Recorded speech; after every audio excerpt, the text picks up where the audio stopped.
கிருஷ்ணகிரியை mini பாகிஸ்தானாக மாற்றுவதற்கு என்னென்ன செய்ய முடியுமோ அத்தனையும் செஞ்சுக்கிட்டு இருக்கானுவோ இந்த திராவிட கைக்குலிகளை கையில் போட்டுக்கிட்டு இந்த இஸ்லாமியர்கள். இந்த விவகாரம் என்னென்னு கேட்டிங்கன்னா, கிருஷ்ணகிரி மத்திய பேருந்து நிலையத்துக்கு பக்கத்துலேயே அருகிலேயே ஒரு விநாயகர் கோயில், கிட்டத்தட்ட 1000 ஆண்டு பழமையான ஒரு விநாயகர் கோயில். அந்த விநாயகர் கோயிலை கும்பாபிஷேகம் பண்ணுறதுக்காக அங்கே உள்ளவர்கள், இளைஞர்களும் பொதுமக்களும் சேர்ந்து அதற்கு நிதி திரட்டி அந்த கோயிலை புறணமிச்சிக்கிட்டு வராங்க.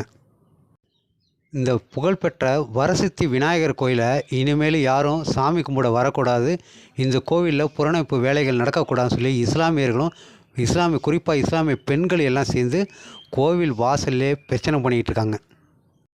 அப்படி என்ன இவங்களுக்கு எரியுது அப்படின்னு கேட்டிங்கன்னா, பெருமளவு இந்துக்கள் வசிக்கக்கூடிய பகுதியில் 1000 ஆண்டு பழமையான இந்த விநாயகர் கோயிலை புறணமைக்கிறதுல இவங்களுக்கு என்ன எரியுது அப்படின்னு கேட்குறீங்களா? சுமார் ஒரு 5 ஆண்டுகளுக்கு முன்பு ஒரு மசூதியை பக்கத்தில் கட்டியிருக்கானுவோம். இந்த மசூதியை கட்டிட்டு இந்த மசூதி பக்கத்தில் இருக்கக்கூடிய அனைத்து இந்துக்களையும், இந்து கோயில்களையும் அகற்ற வேண்டும். இதுதான் இந்த இஸ்லாமிய அமைப்புகளோட திட்டமாக இருக்குமோ என்று சந்தேகத்தோடு இப்போது அங்குள்ள இந்துக்கள் பதட்டமடைய தொடங்கியுள்ளனர். இந்த கோயிலோட கட்டட வேலையில் ஈடுபட்டு இருக்கவங்கள அப்பப்போ மிரட்டுவது, இந்த மாதிரி வேலைகளை சின்ன சின்ன வேலைகளை செஞ்சுக்கிட்டு இருந்த இந்த இஸ்லாமிய அமைப்புகள் இப்போ அந்த கோயிலுக்கு சாமி கும்பிட வரவங்கள இழுத்து போட்டு பிரச்சனை பண்ண ஆரம்பிச்சிட்டாங்க. இதுதான் இப்போது பெரிய பூதாகரமாக வெடிச்சிருக்கு.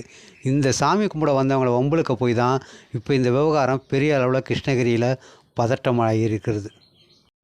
இதே போல் ஒரு இந்து ஒரு பிரச்சனையை ஏற்படுத்தி விட்டால் போதும், இஸ்லாமியர்களை அடக்குகிறார்கள், ஒடுக்குகிறார்கள், பிதுக்குகிறார்கள், அமுக்குகிறார்கள் என்றெல்லாம் இந்த திராவிட கூட்டங்கள் எல்லாமே எகிரி குதிச்சிருக்கும் வானத்துக்கும் பூமிக்கும். அந்த நாய்களாம் எங்கே போச்சுன்னு தெரியல. இந்த விநாயகர் கோயிலுக்கு சாமி கும்பிட வந்திருக்கார் ஒருத்தர். அவரை உன் தெரு எங்கே இருக்குது, இங்கே நீ எப்போ சாமி கும்பிடலான்னு சொல்லி அந்த இஸ்லாமியர் இளைஞர் ஒருத்தர் அவரை தடுக்கிறாரு. அவர் நீ யாரா கேட்குறதுன்னு சொல்லி எகிரிட்டு நின்றுட்டுருக்காங்க கோயில் வாசலில். இந்த இஸ்லாமியர்களுக்கு இருக்க இடம் கொடுத்தால் மடத்தையை பிடிக்கும் கூட்டம் என்பது கூட தெரியாமல் அவர்களிடம் இருந்து ரோஸ் மில்க் வாங்கி கொண்டு மாமா மச்சான் என்றெல்லாம் புகழ் பாடிக்கொண்டு இருக்கிறோம். இந்துக்கள் தன் தலையில் தானே மண்ணை வாரி போட்டுக் கொள்கிறோம் என்பது கூட தெரியாமல் வாழ்ந்து கொண்டு இருக்கிறோம் இந்த நாட்டில்.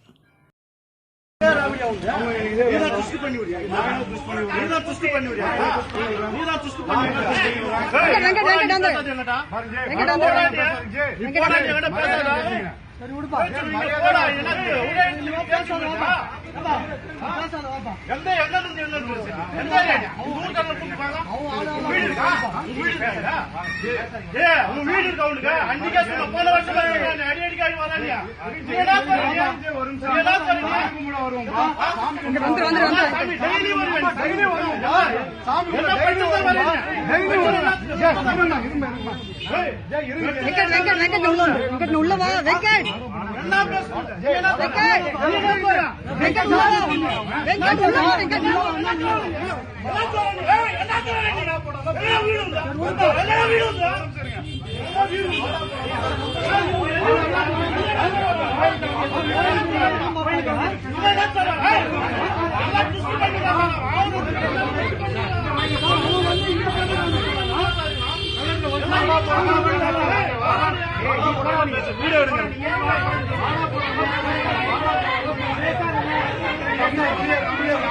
உள்ள வந்துரு